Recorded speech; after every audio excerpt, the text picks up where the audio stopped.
नमस्कार साथियों। बिहार शिक्षक भर्ती बीपीएससी टीआरई 4.0 की तैयारी कर रहे सभी अभ्यर्थियों का चैनल पर स्वागत है। आज हम आपके लिए 3000 पीआईक्यूज की श्रृंखला में एपिसोड नंबर 31 लेकर आए हैं और आज हम आपसे चर्चा करेंगे 9 अगस्त 2025 को आयोजित किए गए बीपीएससी द्वारा मिनरल डेवलपमेंट ऑफिसर्स के प्रीवियस ईयर क्वेश्चंस का दूसरा पार्ट हम देखने जा रहे हैं यहाँ पर। और इससे पहले हमने 30 प्रश्न देखे थे और आज हम बाकी के जो प्रश्न हैं 31 से लेकर 100 तक उनको कवर करने वाले हैं। और साथ में जो मैथ्स के प्रश्न यहाँ पर रहेंगे, मैथ और रीजनिंग के जो प्रश्न रहेंगे उनको हम आपको अलग से कराएंगे, क्योंकि मैथ और रीजनिंग में जो है बहुत सारे अभ्यर्थियों को चीज़ें आसानी से समझ में नहीं आती हैं, तो इसलिए हम उनको अलग से लेंगे ताकि वीडियो बहुत ज़्यादा लंबा नहीं हो। तो मैथ्स और रीजनिंग का जो भी प्रश्न रहेंगे यहाँ पर इनको हम अलग से बाद में लेंगे। तो अभी हमने आपको बीपीएससी असिस्टेंट का भी याद होगा, एएसओ का कराया था, तो उसका भी अभी हमने मैथ आपको नहीं कराया है, तो वो अलग से हम आपके लिए उसको कवर करा देंगे, तो उसके लिए आपको चिंतित नहीं होना। और कल हमने जो है प्रश्न संख्या 30 तक कंप्लीट कर लिया था। आज 31 से स्टार्ट करते हैं देर ना करते हुए। पहला प्रश्न आप सभी के सामने है। हुमायूं नामा की रचना मुगल सम्राट की पुत्री गुलबदन बेगम ने की थी, वह मुगल सम्राट कौन थे। यह प्रश्न अगर हम बात करें तो टीजीटी और पीजीटी जिनका इतिहास है उनके लिए ज़्यादा महत्वपूर्ण है, क्योंकि ये मध्यकाल से संबंधित है। 6 से 8 में मध्यकाल से पूछता भी नहीं है, तो टीजीटी पीजीटी के जो भी अभ्यर्थी हैं उनके लिए प्रश्न महत्वपूर्ण है। हुमायूं नामा की जो रचना किया था वो किया था गुलबदन बेगम ने। और यहाँ पर पूछा जा रहा है कि मुग़ल सम्राट की पुत्री थी गुलबदन बेगम और वो मुग़ल सम्राट कौन थे। तो हुमायूं नामा की अगर हम बात करें तो गुलबदन बेगम ने इसकी रचना की थी। पहला फैक्ट आपको ये ध्यान रखना है। और वह मुग़ल सम्राट कौन थे जिनकी पुत्री थी गुलबदन बेगम, तो वो थे बाबर। ये आपको ध्यान रखना है। तो बाबर के पुत्र थे हुमायूं, और हुमायूं की जो बहन थी गुलबदन बेगम, उन्होंने हुमायूं नामा की रचना की थी, लिखा था। और यहाँ पे राइट आंसर इस प्रश्न का डी हो जाएगा। अगले प्रश्न पर चलते हैं। अगला प्रश्न है, ये भी आपका अगर हम बात करें तो टीजीटी पीजीटी के लिए ज़्यादा महत्वपूर्ण प्रश्न है। ये प्रश्न है, निम्नलिखित गुप्त शासकों पर विचार कीजिए तथा उनको सही काल क्रमानुसार व्यवस्थित कीजिए। ऑप्शंस आपके सामने हैं। तो इस प्रश्न की अगर हम बात करें तो सबसे पहले समुद्रगुप्त आएंगे, समुद्रगुप्त के बाद जो है चंद्रगुप्त द्वितीय आएंगे, चंद्रगुप्त सेकंड आएंगे जिनको विक्रमादित्य की उपाधि मिली थी, और उसके बाद फिर आएंगे कुमारगुप्त, और सबसे लास्ट में आएंगे स्कंदगुप्त। इस तरीके से आप अरेंज कर सकते हैं। तो राइट आंसर यहाँ पर आपका हो जाएगा सेकंड, फोर्थ, फर्स्ट और थर्ड। तो सेकंड, फोर्थ, फर्स्ट और थर्ड इस प्रश्न का राइट आंसर हो जाएगा। और जो भी प्रश्न पे ज़्यादा चर्चा की आवश्यकता होगी हम उस पर करेंगे भी, लेकिन जो अभ्यर्थियों के हिसाब से हम यहाँ पर करा रहे हैं, तो जो हमारे चैनल पे चूँकि पीआरटी और 6 से 8 के अभ्यर्थियों की संख्या ज़्यादा है, तो इसलिए हम उस हिसाब से देख रहे हैं जिससे ज़्यादा से ज़्यादा अभ्यर्थियों तक ये क्लास जो है बेनिफिशियल हो, क्योंकि सबके लिए एक प्रकार से नहीं कराया जा सकता है डिटेल में। चलिए यहाँ पर हम बात करते हैं, मथुरा मूर्ति कला शैली किसके शासनकाल में आई। तो यह भी प्रश्न जो है अगर हम बात करें तो ये एंशियंट इंडिया से रिलेटेड प्रश्न है। 6 से 8 जो है 6 से 8 के लिए भी उतना महत्वपूर्ण नहीं है, टीजीटी पीजीटी के लिए ज़्यादा प्रश्न ये महत्वपूर्ण है। तो मथुरा मूर्ति कला शैली किसके शासनकाल में आई थी, तो राइट आंसर यहाँ पर है कुषाण के समय में। और कुषाण में भी अगर बात करें तो कनिष्क के समय में मथुरा मूर्ति कला का विकास हुआ था। तो राइट आंसर यहाँ पर 33 में ए हो जाएगा। अगला प्रश्न है 34, मॉडर्न हिस्ट्री से प्रश्न है, बहुत अच्छा प्रश्न है। तो आधुनिक भारत से महत्वपूर्ण प्रश्न 34 आपके सामने है।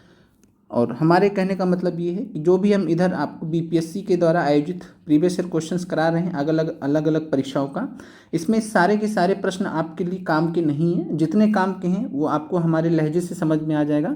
जिस तरीके से हम आपको उस पर समय देंगे उस प्रकार से आपको समझ में आ जाएगा। प्रश्न के बारे में हम डिटेल भी कर देते हैं। अगर हम बोलें कि प्रश्न टीजीटी पीजीटी के लिए, तो पीआरटी और 6 से 8 वाले उसको छोड़ दीजिए। सिंपल सी बात है, इतना आपको समझ में आता है। बाकी जिस प्रश्न को हम जनरली एक्सप्लेन करें, सॉल्व करें, इसका मतलब वो सबके लिए महत्वपूर्ण है। जैसे कि प्रश्न संख्या 34, पहला फैक्ट क्या है कि स्ट्रेची आयोग का गठन कब किया गया था। आंसर है 1880। स्ट्रेची आयोग का गठन किसकी अध्यक्षता में किया गया था, तो सर रिचर्ड स्ट्रेची। और 1880 में भारत के वायसराय कौन थे, वही गठन किए होंगे। तो 1876 से लेकर 1880 के बीच में भारत के जो वायसराय थे उनका नाम था लॉर्ड लिटन, और लॉर्ड लिटन ने स्ट्रेची आयोग का गठन किया था। और उस समय अगर हम बात करें तो अकाल से संबंधित यहाँ था, तो राइट आंसर यहाँ पर आपका बी हो जाएगा, अकाल। अकाल से संबंधित आयोग था, अकाल पड़ा था, भयंकर अकाल 1870 के दशक में भयंकर अकाल पड़ा था, उसी के लिए यहाँ पर जो है स्ट्रेची आयोग का गठन किया गया था। राइट आंसर 34 में बी है। अगले प्रश्न पर चलते हैं। बलबन के शासनकाल में तुगरिल खान का विद्रोह कहाँ हुआ?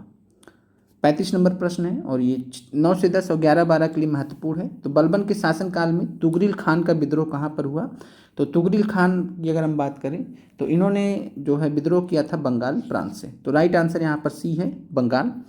अगले प्रश्न पर चलते हैं। भारत में मानसून को प्रभावित करने वाले प्रमुख कारकों में से कौन सा एक कारक है? अब यहाँ पर आप लोग ध्यान से देखिएगा प्रश्न को, और चूंकि मान लीजिए कुछ ऐसा प्रश्न अगर आपको टीआरई में देखने को मिल जाए तो वहाँ पर चौथा पांचवा ऑप्शन हम जानते ही हैं। तो भारत में मानसून को प्रभावित करने वाले प्रमुख कारकों में से कौन सा एक कारक है?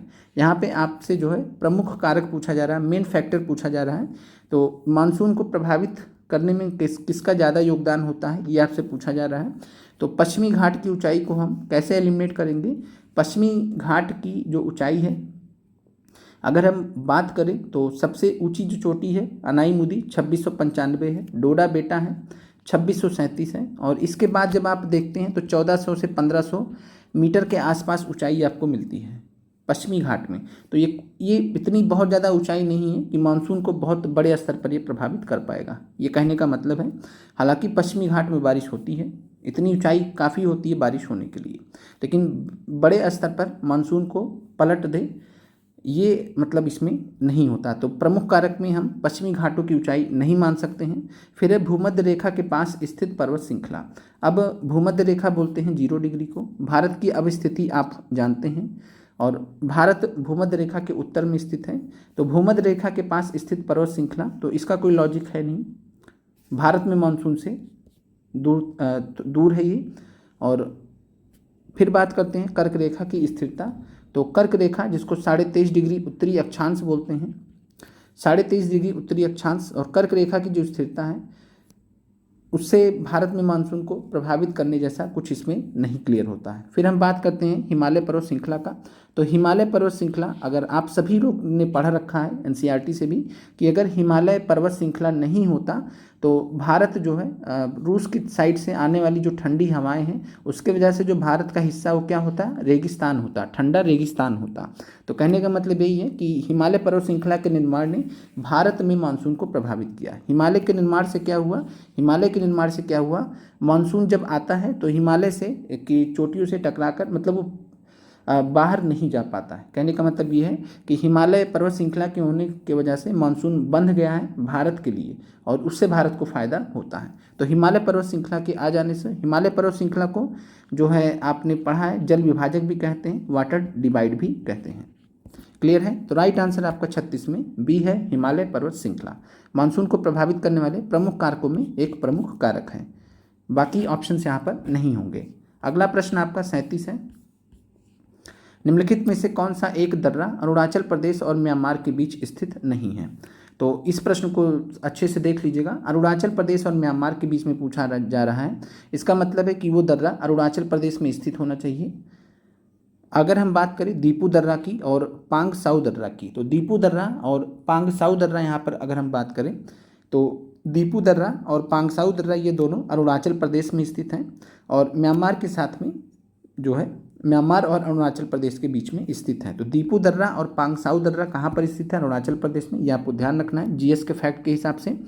फिर बात करते हैं तुईरियाल दर्रा। तो तुईरियाल दर्रा की अगर हम बात करें तो तुईरियाल दर्रा जो है ये मिजोरम में स्थित है।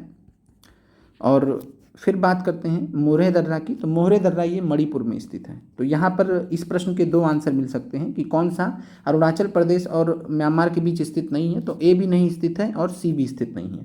तो राइट आंसर इस प्रश्न का ए और सी होना चाहिए। तो इस प्रकार यह प्रश्न डिलीट भी हो सकता है, अभी चूंकि आंसर की वगैरह इसका आया नहीं है।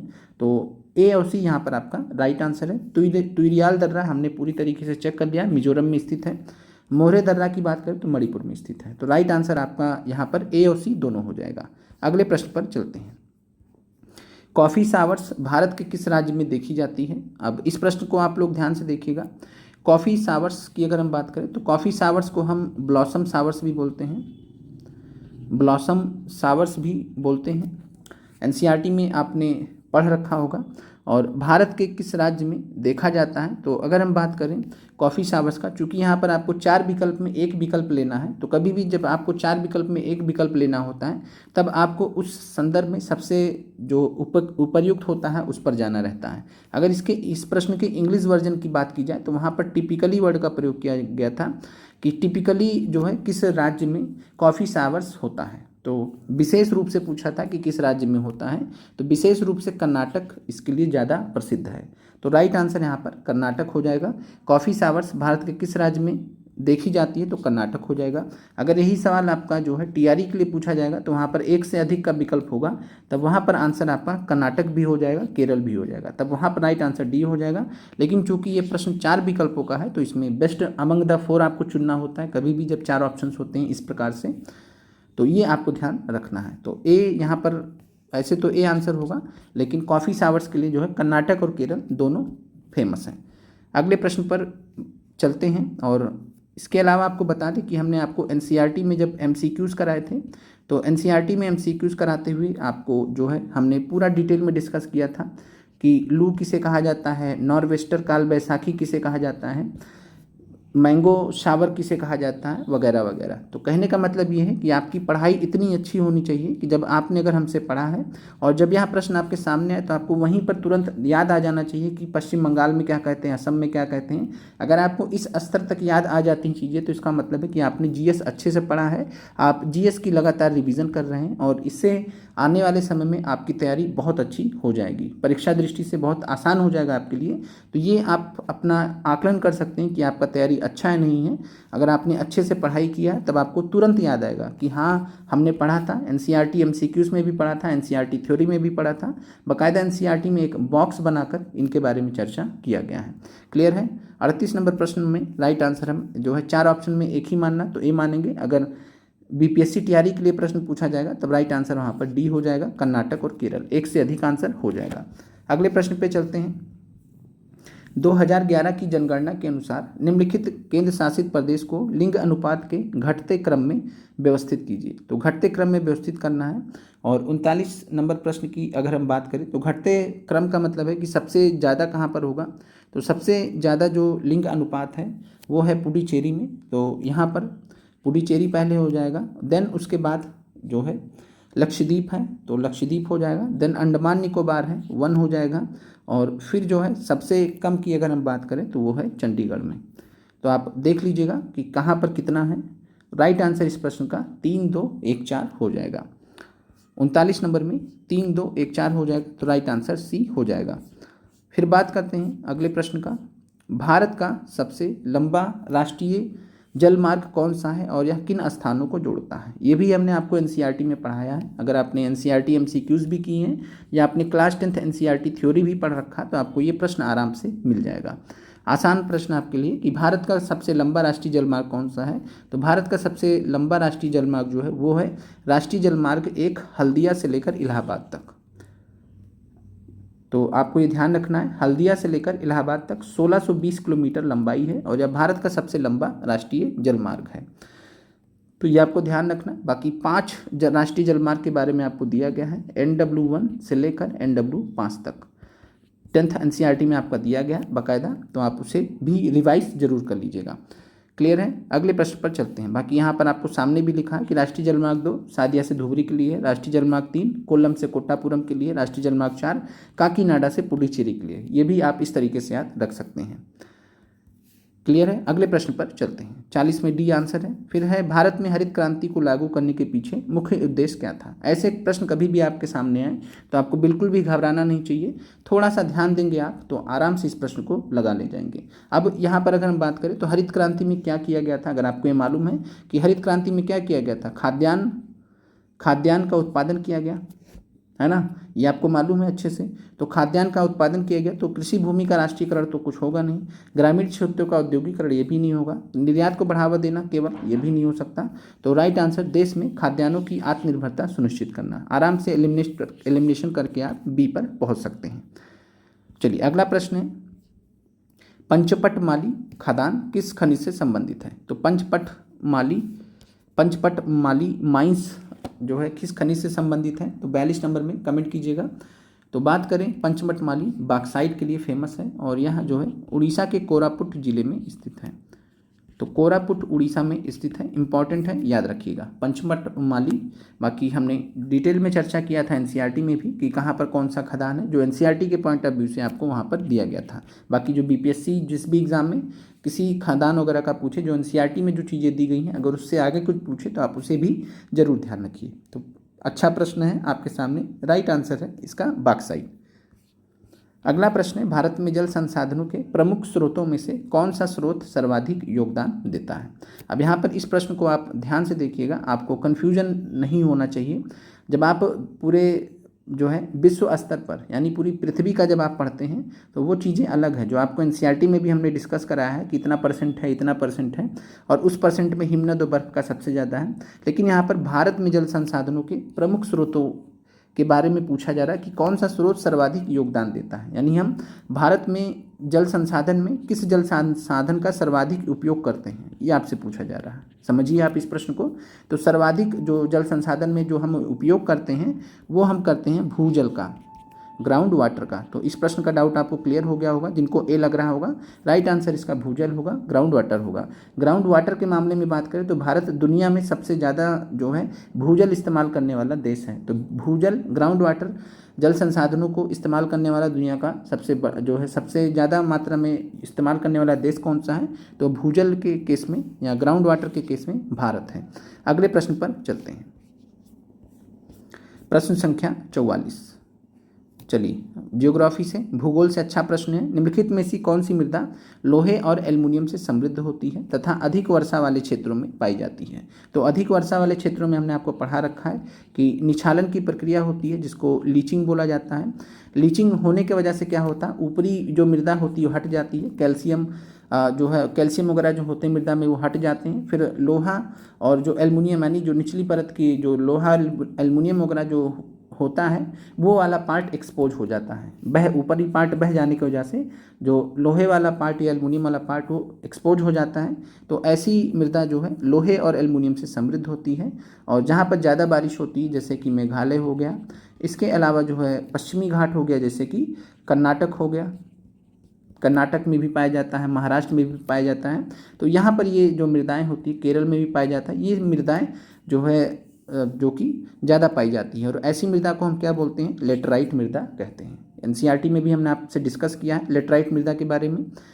चलिए आगे बढ़ते हैं। यहाँ पर जलोढ़ मिट्टी की बात करें, तो जलोढ़ मिट्टी की बात करें तो भारत में सर्वाधिक जो मिट्टी पाई जाती है, कौन सी मिट्टी पाई जाती है? तो जलोढ़ मिट्टी, एलुवियल सॉइल। फिर बात करते हैं काली मिट्टी की, तो काली मिट्टी को कपासी मिट्टी भी कहा जाता है, और इसके अलावा रेगुर मृदा भी कहा जाता है। इससे रिलेटेड भी हमने आपसे चर्चा ऑलरेडी कर रखा है। तो 44 नंबर प्रश्न में राइट आंसर आपका सी है, लेटराइट मृदा। अगले प्रश्न पे चलते हैं, भारत में निम्नलिखित में से कौन से क्षेत्र जैव विविधता हॉटस्पॉट के अंतर्गत आते हैं? अगर आपने हमारी क्लासेस कर रखी हैं तो ये प्रश्न आपको आराम से हो जाएगा, आप गलत नहीं करेंगे। तो जैव विविधता हॉटस्पॉट की बात करें तो हमने आपको पढ़ाया भी है। जैव विविधता हॉटस्पॉट का जो कॉन्सेप्ट है वो किसने दिया था? कमेंट कीजिएगा अगर आपने पढ़ा है हमसे। तो जैव विविधता हॉटस्पॉट का कॉन्सेप्ट किसने दिया था? अब हम आते हैं प्रश्न पर। तो भारत में निम्नलिखित में से कौन से क्षेत्र जैव विविधता हॉटस्पॉट के अंतर्गत आते हैं? तो सुंदरबन नहीं है, सतपुड़ा नहीं है, पूर्वी घाट नहीं है, थार मरुस्थल नहीं है, सुंदरबन नहीं है। फिर बात करते हैं, सुंदरबन नहीं है। अब बात करते हैं, आपका ए, बी और डी विकल्प हट गया। देखिए आपने अगर एलिमिनेशन किया, आप आराम से पहुंच गए। अगर आपने थोड़ा सा भी ध्यान से पढ़ा होगा तो आप आराम से सुंदरबन को एलिमिनेट करेंगे, सतपुड़ा को एलिमिनेट करेंगे, पूर्वी घाट थार मरुस्थल को एलिमिनेट कर देंगे, सुंदरबन को कर देंगे। थार मरुस्थल तो वैसे भी नहीं हो सकता, मरुस्थल जैव विविधता का हॉटस्पॉट कैसे हो जाएगा? जैव विविधता वहाँ होगी ही नहीं। तो फिर यहाँ पर सुंदरबन भी नहीं है, ये आपने पढ़ रखा है। राइट आंसर आपका यहाँ पर सी है, हिमालय, पश्चिमी घाट, इंडो बर्मा और सुंडल है। यहाँ पर अब आपको ध्यान देना है कि हिमालय वाला पार्ट आपका जो है हॉट स्पॉट के अंतर्गत रखा गया है। पश्चिमी घाट पूरा रखा गया है, इसमें श्रीलंका तक इसका विस्तार है। इंडो बर्मा की अगर हम बात करें तो इसमें जो है उत्तर पूर्वी वाला जो भारत है और साथ में बर्मा वाला म्यांमार वाला क्षेत्र है उसको मिलाकर बनाया गया है इंडो बर्मा। सुंडालैंड की अगर हम बात करें तो जो निकोबार वाला द्वीप है, निकोबार द्वीप समूह है, वो आपका सुंडालैंड में आता है।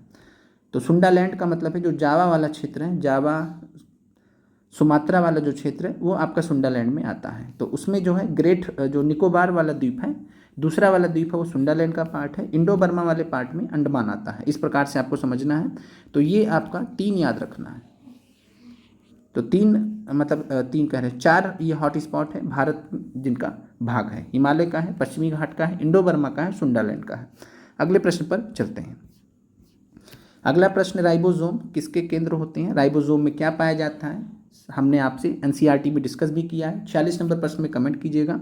तो राइबोसोम की बात करें तो प्रोटीन संश्लेषण के लिए जाना जाता है। प्रोटीन सिंथेसिस, प्रोटीन संश्लेषण के लिए राइबोसोम जाना जाता है।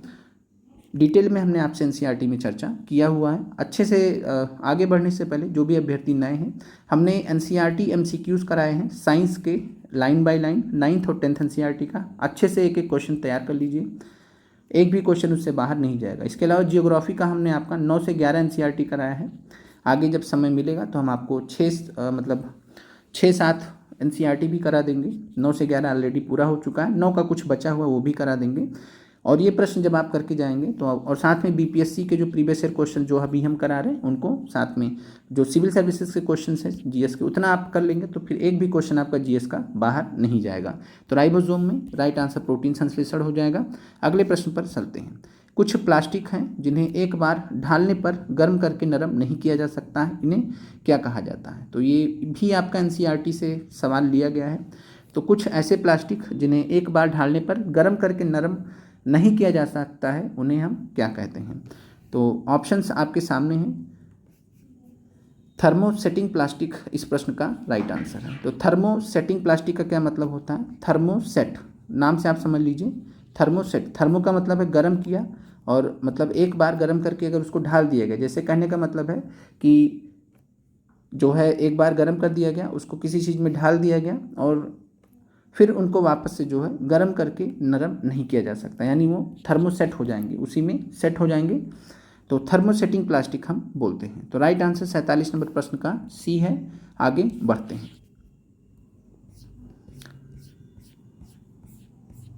अगला प्रश्न 48 है। बहुलक रसायन विज्ञान में अल्ट्रा सेंट्रीफ्यूज विधि से क्या प्राप्त किया जा सकता है? तो यह प्रश्न आपका जो है टीजीटी पीजीटी के लिए ज़्यादा इंपॉर्टेंट है।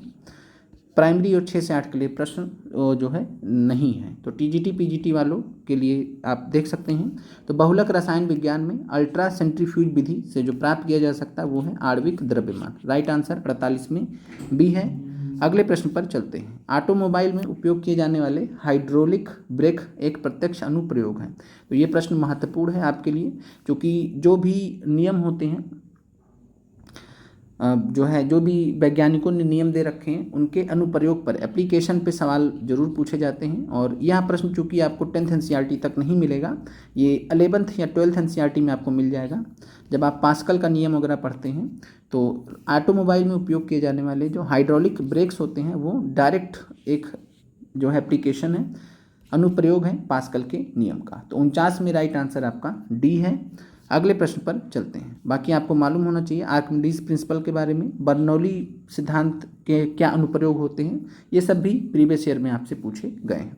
आइंस्टीन को नोबेल पुरस्कार के लिए सम्मानित किया गया था। आपको बताना है कि आइंस्टीन को किस चीज़ के लिए नोबेल पुरस्कार के लिए सम्मानित किया गया था। तो 1921 में आइंस्टीन को नोबेल पुरस्कार के लिए सम्मानित किया गया था। बढ़िया प्रश्न है, बार बार आपसे पूछा जाता है। अब हम बात करें तो 1905 में अल्बर्ट आइंस्टीन ने थ्योरी ऑफ स्पेशल रिलेटिविटी दिया था, सापेक्षता का विशेष सिद्धांत 1905 में। क्लियर है। तो 1905 में सापेक्षता का विशेष सिद्धांत दिया था। इसमें E बराबर mc² का इन्होंने फार्मूला बताया था। तो E बराबर mc² का फार्मूला सापेक्षता के विशेष सिद्धांत से रिलेटेड है। आइंस्टीन को नोबेल पुरस्कार किसके लिए मिला था? तो ये मिला था फोटो इलेक्ट्रिक प्रभाव के लिए, फोटो इलेक्ट्रिक इफेक्ट के लिए। इस पे इन्होंने अध्ययन किया था फोटो इलेक्ट्रिक इफेक्ट पर। इसके लिए आइंस्टीन को वर्ष 1921 में नोबेल पुरस्कार मिला था। तो यहाँ पर बहुत सारे अभ्यर्थी कन्फ्यूज हो जाते हैं। क्यों हो जाते हैं? सापेक्षता का विशेष सिद्धांत के लिए आइंस्टीन सबसे ज़्यादा जाने गए, पूरे दुनिया में विख्यात हुए इस सिद्धांत के कारण, लेकिन इसके लिए इनको नोबेल नहीं मिला। किसके लिए मिला? फोटो इलेक्ट्रिक प्रभाव के अध्ययन के लिए 1921 में इनको नोबेल मिला। अब हम बात करते हैं कि फोटो इलेक्ट्रिक प्रभाव की खोज किसने की है। तो ये भी हमने आपको एनसीईआरटी में पढ़ाया है। क्या आपको याद आया है? अगर आपको याद आया इसका मतलब आपकी तैयारी अच्छी चल रही है। अगर आपको याद आकर भी नहीं याद आ रहा है इसका मतलब आप रिवीजन नहीं कर रहे हैं। और हमने जैसा कि बताया जीएस रिवीजन का खेल है। तो फोटो इलेक्ट्रिक प्रभाव की अगर हम बात करें तो इसकी जो खोज की थी वो की थी हेनरिक रुडोल्फ हर्ट्ज ने।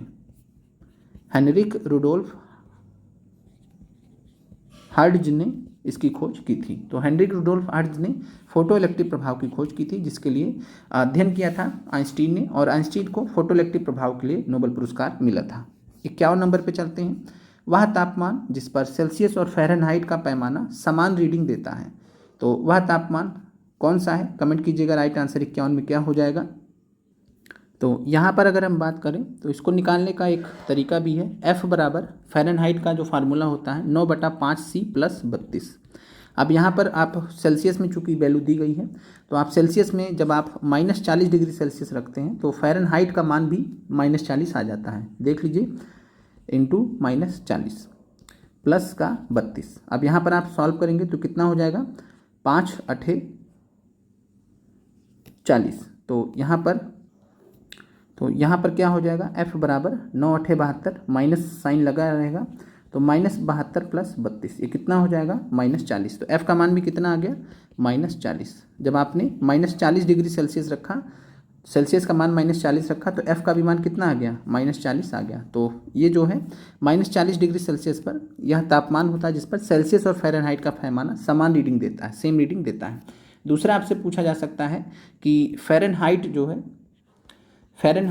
का जो तापमान होता है वो सेंटीग्रेड का डबल कब होता है? फ़ारेनहाइट जो है सेंटीग्रेड का डबल कब होता है, दोगुना कब होता है? तो ये होता है 160 डिग्री सेल्सियस पे। ये भी आपको ध्यान रखना है। प्लस का 160 डिग्री सेल्सियस पर ये पैमाना होता है जब फ़ारेनहाइट का जो पैमाना होता है वो सेल्सियस का दोगुना हो जाता है। अगले प्रश्न पर चलते हैं। प्रश्न संख्या है 52। प्रश्न है, अच्छा प्रश्न आपके सामने है। लोहे का एक ठोस टुकड़ा पानी में डूब जाता है लेकिन पारा में तैरता रहता है। एनसीईआरटी से प्रश्न आपका है, कई बार पूछा भी गया इस तरीके का प्रश्न। ऑप्शन देख लीजिए, इन्हीं 3 ऑप्शंस में से आपका आंसर है। तो 52 की अगर हम बात करें तो लोहे का एक ठोस टुकड़ा जो होता है पानी में क्यों डूब जाता है? क्योंकि लोहे का जो घनत्व होता है पानी से अधिक होता है। पारे में क्यों तैरता रहता है? क्योंकि पारे से कम घनत्व होता है। लोहे का जो घनत्व होता है वो पारे से कम होता है, तो इसलिए पारे में तैरता रहता है। तो राइट आंसर आपका बी है। अगले प्रश्न पर चलते हैं। जेनेटिक इंजीनियरिंग द्वारा उत्पादित प्रथम हार्मोन कौन सा है? तो जेनेटिक इंजीनियरिंग द्वारा उत्पादित पहला हार्मोन कौन सा है? ऑप्शन है टेस्टोस्टेरोन, इंसुलिन, एस्ट्रोजन, थायरॉक्सिन। तो अगर आपको मालूम है वैसे भी कि किस हार्मोन को हम जो है मतलब बाय इंजेक्शंस भी दिया जाता है, तो आप वैसे भी जो है यहाँ पर समझ सकते हैं। वैसे तो आज की डेट में बहुत सारे हैं, लेकिन सबसे पहले जो जेनेटिक इंजीनियरिंग द्वारा उत्पादित है पहला हार्मोन वो है इंसुलिन। तो राइट आंसर आपका बी है, इंसुलिन। अगले प्रश्न पर चलते हैं। 53 में राइट आंसर बी है। फिर बात करते हैं 54 प्रश्न की। अभिकथन है और कारण है, यहाँ पर आपको बस उपयोग समझना है। लेजर का उपयोग, लेजर जिसको हम LASER, लेजर का फुल फॉर्म अगर आपको मालूम है तो कमेंट कीजिएगा। लेजर का उपयोग चंद्रमा जैसे दूर की वस्तु को मापने के लिए किया जाता है, और कारण बताया गया है कि वो प्रकाश के अत्यधिक सुसंगत स्रोत होते हैं। तो यहाँ पर दोनों ही चीज़ें सही हैं। आपको परीक्षा दृष्टि से यही ध्यान रखना है कि लेजर का उपयोग चंद्रमा जैसे दूर की वस्तु को मापने के लिए किया जाता है। क्यों किया जाता है? क्योंकि वो प्रकाश के अत्यधिक सुसंगत स्रोत होते हैं। तो 54 में राइट आंसर आपका डी हो जाएगा, सी हो जाएगा। अगले प्रश्न पर चलते हैं। 55 नंबर प्रश्न है, मोह असंतुलन पृथ्वी की 2 परतों के बीच में की सीमा को चिन्हित करता है। तो यहाँ पर जो है बात करें पृथ्वी की आंतरिक परतों को जब हम अध्ययन करते हैं, तो पृथ्वी की आंतरिक परतों का जब हम अध्ययन करते हैं तो वहाँ पर कुछ सीमाएं होती हैं जिनको वैज्ञानिकों ने अलग अलग नाम दिए हैं। जैसे कि आपने इसको किस नाम से जानते हैं, क्रस्ट को, और इसको किस नाम से जानते हैं, तो आप मेंटल के नाम से जानते हैं। और यह जो है ऊपरी मेंटल है और ये निचला मेंटल है। फिर यहाँ पर जो है कोर आ जाता है, क्रोड, इसको हम बाहरी क्रोड कहते हैं और इसको हम आंतरिक क्रोड कहते हैं। अब अलग अलग वैज्ञानिकों ने इसका जो है डिवीज़न कर रखा है, किस प्रकार से डिवीज़न कर रखा है तो उसके बारे में हम चर्चा कर लेते हैं। अब यहाँ पर हम अगर बात करें तो सबसे पहले जो ये क्रस्ट वाला पोर्शन है, क्रस्ट हो गया, मेंटल हो गया और कोर हो गया। तो क्रस्ट की अगर हम बात करें तो क्रस्ट और मेंटल का जो ऊपरी हिस्सा रहता है, ये जो सीमा है, ये आपसे प्रश्न में पूछा जाता है। इसी को हम मोह असंतुलन कहते हैं। और मोह असंतुलन जो है क्रस्ट और ऊपरी मेंटल, ये क्रस्ट हो गया और मेंटल का जो ऊपरी भाग है, अगर ये सीमा है, कोई बाउंड्री है, तो ये जो मेंटल का ऊपरी भाग है उसी को तो अलग कर रही होगी क्रस्ट से, तो क्रस्ट को ऊपरी मेंटल से अलग करती है मोह असंतुलन। तो ये आपको ध्यान रखना है। अगले प्रश्न पर चलते हैं। 56 नंबर प्रश्न है, निम्नलिखित में से कौन सा आयन Mg2+ के साथ में सम इलेक्ट्रॉनिक है, आइसो इलेक्ट्रॉनिक है। आइसो इलेक्ट्रॉनिक के केस में क्या होता है, इलेक्ट्रॉन्स की संख्या सेम होनी चाहिए। अगर कैटायन है, एनायन है, अगर इलेक्ट्रॉन्स मतलब लेने के या देने के पश्चात इलेक्ट्रॉन्स की संख्या सेम है तो हम उन दोनों को क्या बोल सकते हैं, सम इलेक्ट्रॉनिक। अब यहाँ पर देखिए Mg2+ की बात करें, किसी पर 2+ कब लगता है आप बताइए। अगर कोई कैटायन है तो 2+ कब लगता है, जब उसने 2 किसी को दे दिया हो। जब आप दान करेंगे तभी आप पॉजिटिव होंगे, इतना आप समझ लीजिए। इलेक्ट्रॉन के केस में जब आप दान देते हैं तब आप पॉजिटिव होते हैं, और जब आप किसी से लेते हैं यानी ऋण लेते हैं तो आप माइनस हो जाते हैं। तो 2 दान कर दिया, Mg का वैसे कितना होता है 12, तो 12 में से 2 दान कर दिया तो कितना बचा इलेक्ट्रॉन, इसको 10 इलेक्ट्रॉन बचा। अब यहाँ पर चेक कर लीजिए, F- है, Ca2+ है, Sr2+ है, Be2+ है, तो 10 इलेक्ट्रॉन जो है किसमें हो सकते हैं, तो आप इसको चेक कर लीजिए। तो F- की बात करें तो F का 9 होता है और एक इसने लिया तो एक लिया तो इस पर एक चढ़ जाएगा, यानी इसने लिया किसी से एक इलेक्ट्रॉन तो एक होकर बढ़कर 10 हो जाएगा। तो यहाँ पर अगर हम बात करें कौन सा आयन Mg2+ के साथ सम इलेक्ट्रॉनिक होगा तो वो हो जाएगा F-। समझ गए होंगे आप इस प्रश्न को। और इसके अलावा बात करें तो और क्या यहाँ पर जो है समस्थानिक है Mg2+ के साथ में, Na+ का उदाहरण आप देख सकते हैं। Na का कितना होता है 11, एक दे दिया तो कितना बचा 10 इलेक्ट्रॉन बचा। तो Na+ भी जो है F- और Na+ दोनों ही Mg2+ के साथ में क्या है, सम इलेक्ट्रॉनिक है। अगले प्रश्न पर चलते हैं।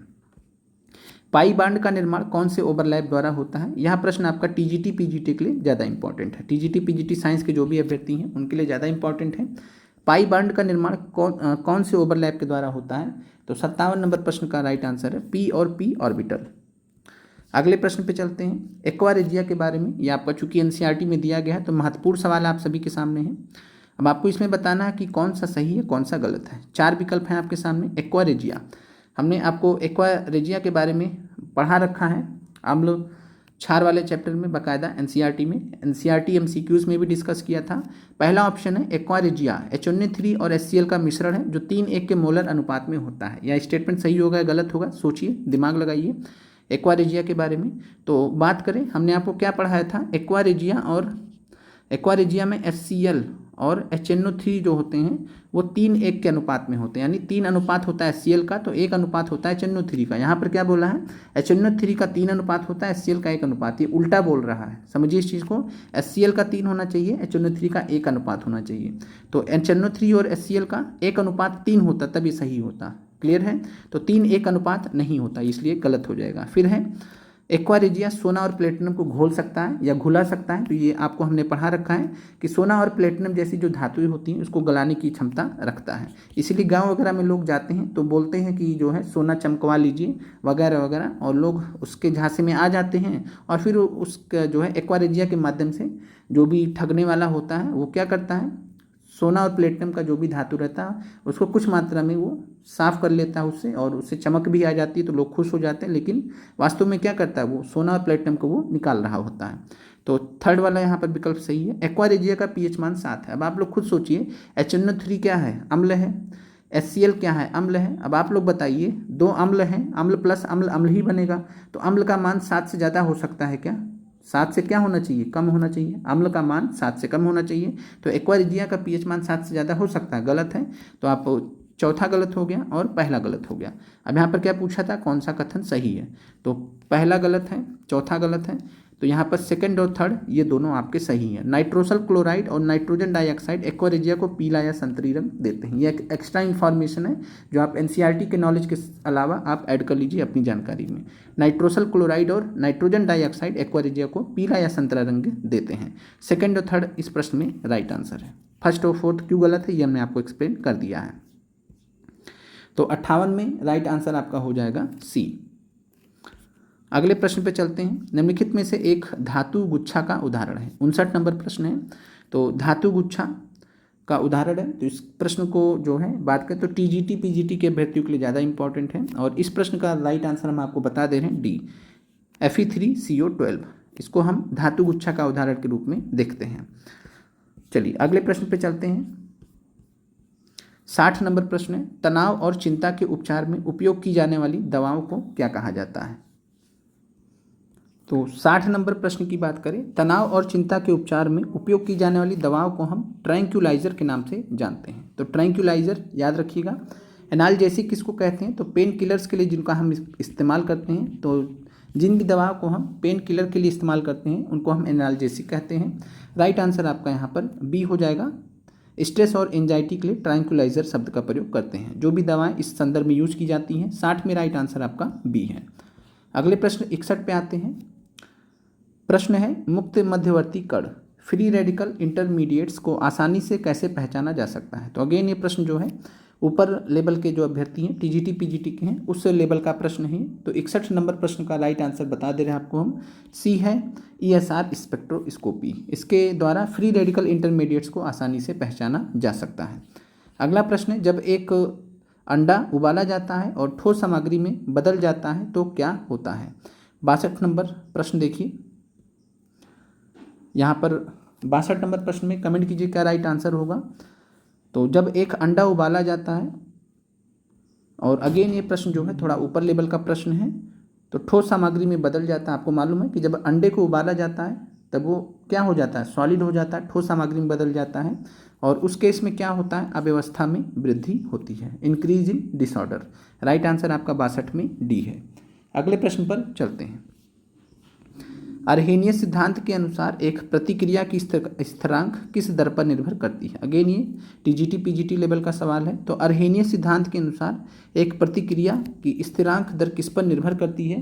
तो 63 नंबर प्रश्न का राइट आंसर है तापमान, टेम्परेचर। 64 नंबर सवाल पर चलते हैं। 64 नंबर सवाल है, एक अल्फा कण वास्तव में क्या होता है? कमेंट कीजिए। एक अल्फा कण, अल्फा पार्टिकल जो होता है वो वास्तव में क्या होता है? इलेक्ट्रॉनों से रहित हाइड्रोजन परमाणु होता है, या 2 बार आयनित हीलियम नाभिक होता है, 1 बार आयनित हीलियम नाभिक होता है, या हीलियम आइसोटोप होता है? अल्फा कण क्या होता है वास्तव में? तो 64 नंबर की बात करें तो एक अच्छा प्रश्न आपसे पूछा गया है। 2 बार आयनित हीलियम नाभिक को He2+ को हम अल्फा कण कहते हैं। तो याद रखिएगा, 2 बार आयनित हीलियम नाभिक को He2+, और वो भी 2 बार, तो याद रखिएगा। तो 2 बार आयनित हीलियम नाभिक He2+ के लिए यहाँ पर अल्फा कण शब्द का प्रयोग किया जाता है। राइट आंसर आपका 64 में बी है। बाकी अल्फा पार्टिकल के साथ में कितना चार्ज होता है उससे भी इस प्रश्न को समझ सकते हैं। चलिए 64 के बाद 65 की बात कर लेते हैं। तो ये भी आपका टीजीटी पीजीटी लेवल का सवाल है। निम्नलिखित में से कौन सा अणु बाईसाइक्लिक नहीं है? तो 65 नंबर में राइट आंसर आपका ए है। अगले प्रश्न पर चलते हैं। चलिए 66 नंबर सवाल की बात करें तो इस बार टीआरई में पीआरटी में सवाल पूछा गया था। हालांकि हमने आपको टीआरई 3 के लिए जब पढ़ाया था तो जो शॉर्ट्स पढ़ाया था उस शॉर्ट्स में इस चीज़ को पढ़ाया था, वहाँ से डायरेक्ट सवाल आपको पूछा गया था। तो कौन सा पादप हार्मोन है? 6 से 8 में भी सवाल पूछा गया था। तो निम्नलिखित में से कौन सा एक जो है पौधा हार्मोन है, पादप हार्मोन है? एस्ट्रोजन, थायरॉक्सिन और इंसुलिन, ये सभी के सभी एनिमल हार्मोन है। जंतु हार्मोन है। साइटोकिनिन की बात करें तो जो कि कोशिका विभाजन के लिए जाना जाता है पौधों में, तो सेल डिवीजन के लिए या कोशिका विभाजन के लिए जिम्मेदार होता है साइटोकाइनिन। ये आपका पादप हार्मोन है। हमने आपको 4 पादप हार्मोन पढ़ाए हैं। कौन कौन से? ऑक्सिन पढ़ाए हैं, जिब्रेलिन पढ़ाए हैं और एब्सिसिक अम्ल पढ़ाया है। एब्सिसिक एसिड या एब्सिसिक अम्ल, 4 हमने आपको पढ़ाया हुआ है। तो ये आपको ध्यान रखना है। और किसका किसका क्या उपयोग है ये भी हमने आपको एनसीईआरटी में पढ़ा रखा है। 66 के बाद 67 नंबर सवाल देखते हैं। 67 नंबर सवाल है, मस्तिष्क जिम्मेदार है। तो अगेन एनसीईआरटी से सवाल पूछा गया है। सोचने के लिए, हृदय की धड़कन को नियंत्रित करने के लिए, शरीर का संतुलन बनाए रखने के लिए। ये सवाल आपको एनसीईआरटी में शायद एक्सरसाइज में ही मिल जाएगा। तो मस्तिष्क जिम्मेदार है, उपरोक्त सभी के लिए यहाँ पर राइट आंसर हो जाएगा। अगला प्रश्न है, निम्नलिखित में से कौन सा एक गलत मिलान है? आसान प्रश्न है, आप देख लीजिए। श्वेत क्रांति यानी व्हाइट रिवोल्यूशन मिल्क के लिए था, सही है। तेल बीज जो है ये वसा से संबंधित है। तेल बीज में वसा होता है। परतें, अंडे में परत होता है, लेयर होता है, ये भी सही है। मधुमक्खी पालन जो है ये मधुमक्खी से रिलेटेड होगा, मछली से नहीं होगा। आपको मालूम है मधुमक्खी पालन को क्या बोलते हैं? एपीकल्चर बोलते हैं। एपीकल्चर बोलते हैं। मछली पालन को क्या बोलते हैं? पिसीकल्चर बोलते हैं। तो दोनों में अंतर है। तो यही आपका जो है गलत मिलान है। हिंदी में जो है डायरेक्ट शब्द का प्रयोग कर लिया है। इंग्लिश में एपीकल्चर था, हिंदी में भी इसको अगर एपीकल्चर देता तब ज़्यादा बेहतर रहता। तो 68 में सी राइट आंसर है, ये गलत मिला है। विकासवादी दृष्टिकोण से हमारा अधिक सामने, अगेन एनसीईआरटी से एक्सरसाइज से सवाल पूछा गया है। ये हमने आपको पढ़ाया हुआ है एनसीईआरटी में। तो विकासवादी दृष्टिकोण से हम ज़्यादा किससे मिलते हैं? एक जीवाणु से, एक चिंपांजी से, या एक मकड़ी से, या एक चीनी स्कूली लड़के से। तो आप खुद दिमाग लगाइए, अगर एक लड़के का शब्द का प्रयोग कर दिया गया, कहीं का भी लड़का हो, तो हमारा मेल उससे ज़्यादा होगा बजाय एक चिंपैंजी के। तो चिंपैंजी से भी मिलते हैं, लेकिन चिंपैंजी से भी ज़्यादा एक लड़का है, वो चाइना का भले है, उससे क्या फ़र्क पड़ता है? ठीक है, तो राइट आंसर आपका यहाँ पर डी है। इंसानों से ज़्यादा मिलिएगा ना, चिंपैंजी से तो उससे कम ही मिलेगा। बाकी अगर इंसान नहीं होता, कुछ और होता, यहाँ पर ये ऑप्शन नहीं होता, तब आप इसको चुनते हैं। क्लियर है? तो ये आपका एनसीईआरटी में एक्सरसाइज में दिया गया सवाल है। एक चीनी लड़के से यहाँ पर राइट आंसर हो जाएगा। अगला प्रश्न है, निम्नलिखित में से कौन सी मवेशियों की जीवाणु जनित बीमारी है? तो मवेशियों में यानी जो जानवर होते हैं उनमें बैक्टीरियल डिसीज कौन सी होती है? एंथ्रैक्स है, काउपॉक्स है, खुर या मुंह रोग है, रेबीज है। कमेंट कीजिएगा कौन सा। और अच्छा प्रश्न है ये आपका, और इस तरीके के प्रश्न आपसे पूछे जा सकते हैं। तो मवेशियों में जीवाणु जनित बीमारी की बात करें तो ये एंथ्रैक्स है। एंथ्रैक्स के बारे में हमने आपको एनसीईआरटी में पढ़ा रखा है। तो राइट आंसर आपका 70 में ए है। अगले प्रश्न पर चलते हैं। अगला प्रश्न है, डॉक्टर एम.एस. स्वामीनाथन का संबंध किससे है? तो डॉक्टर एम.एस. स्वामीनाथन को किसका जनक कहा जाता है? तो डॉक्टर स्वामीनाथन को हरित क्रांति का जनक कहा जाता है। तो ये किससे संबंधित हो जाएंगे? हरित क्रांति से। श्वेत क्रांति से भारत में कौन संदर्भित है? कमेंट कीजिएगा, श्वेत क्रांति के लिए किसको जिम्मेदार माना जाता है? तो हरित क्रांति हो गई ये भारत में जो है एम.एस. स्वामीनाथन। वर्ल्ड लेवल पे भी बता दीजिएगा, हरित क्रांति का जनक विश्व स्तर पर किसे माना जाता है?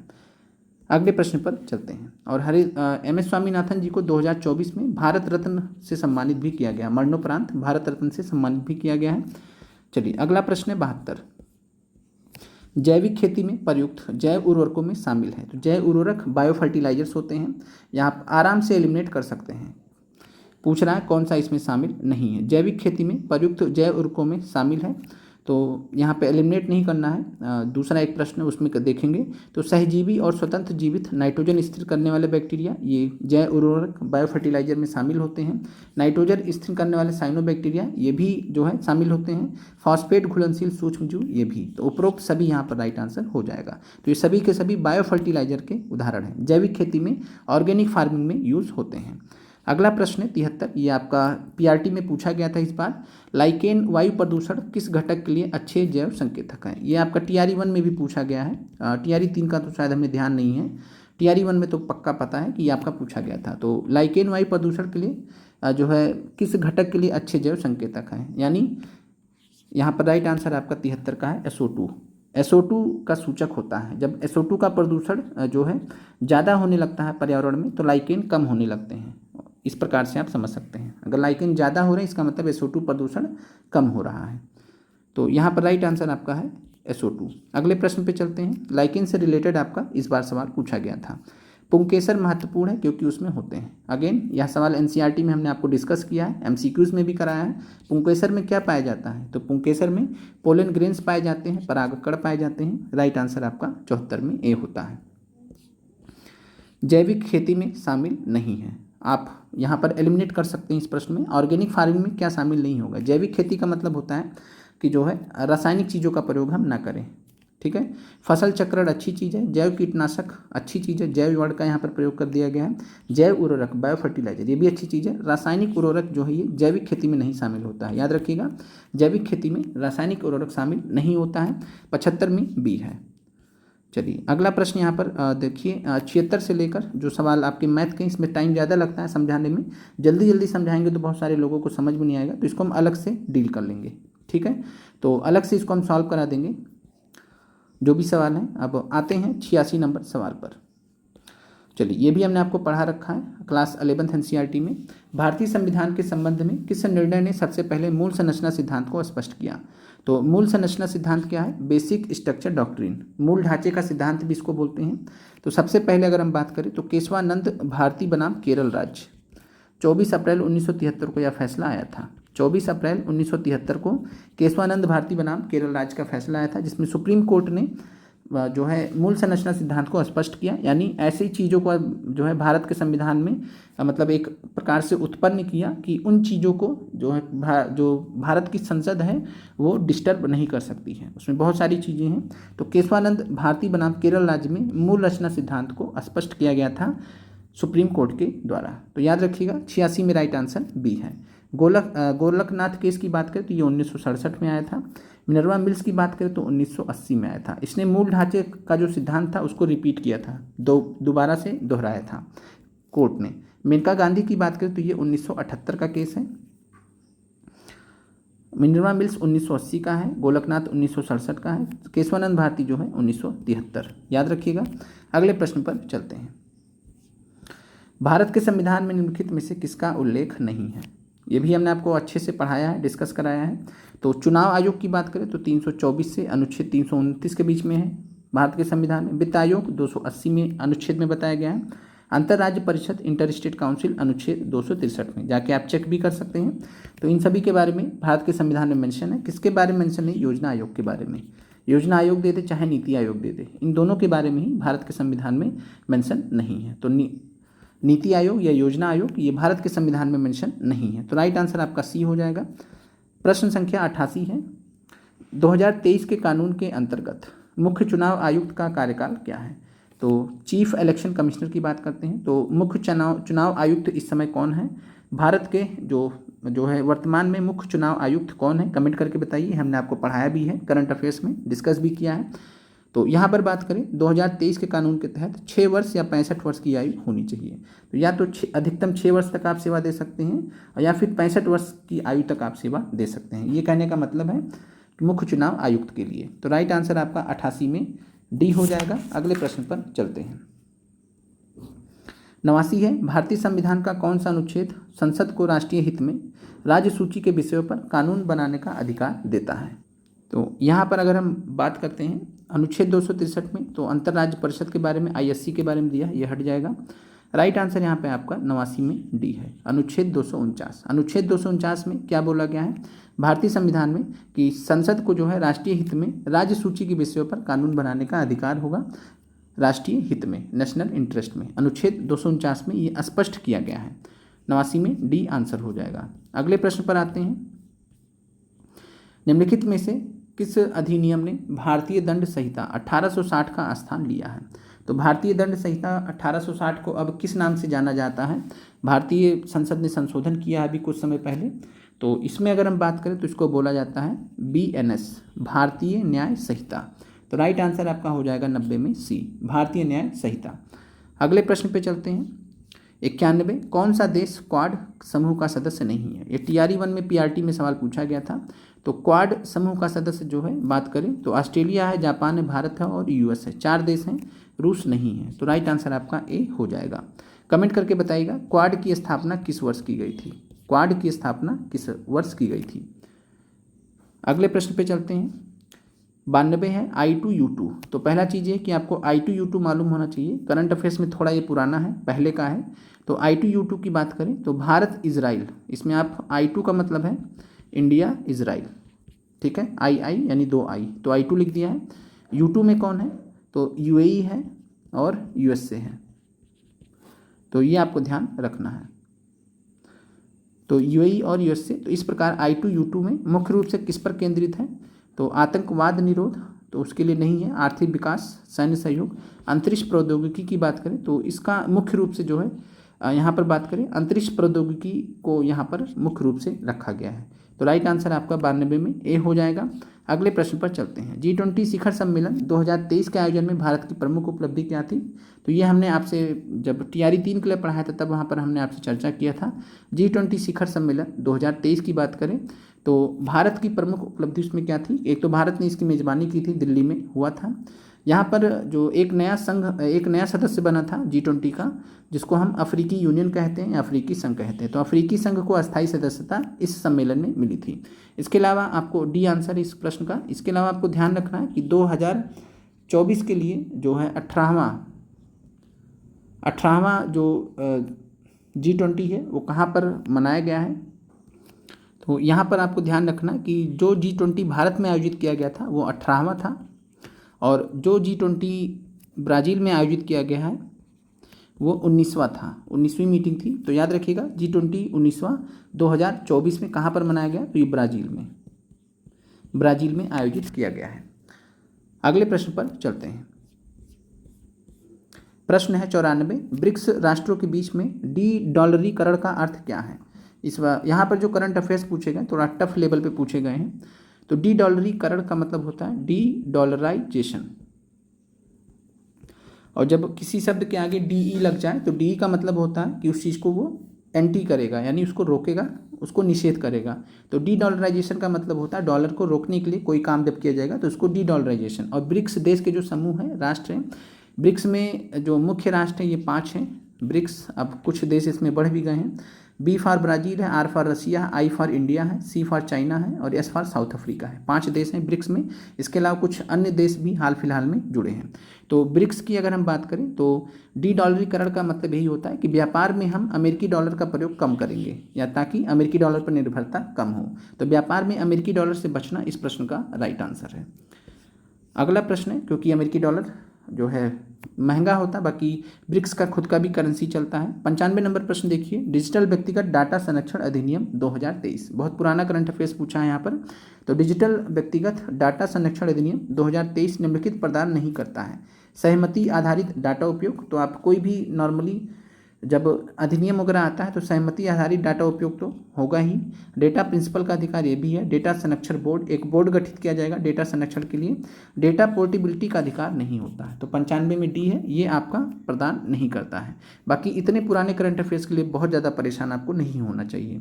चलिए, अलग अलग एग्जाम्स में अलग अलग तरीके से करंट अफेयर्स पूछे जाते हैं, आपको बस अनुभव लेना है कि किस प्रकार के करंट अफेयर्स आपसे पूछे जा रहे हैं।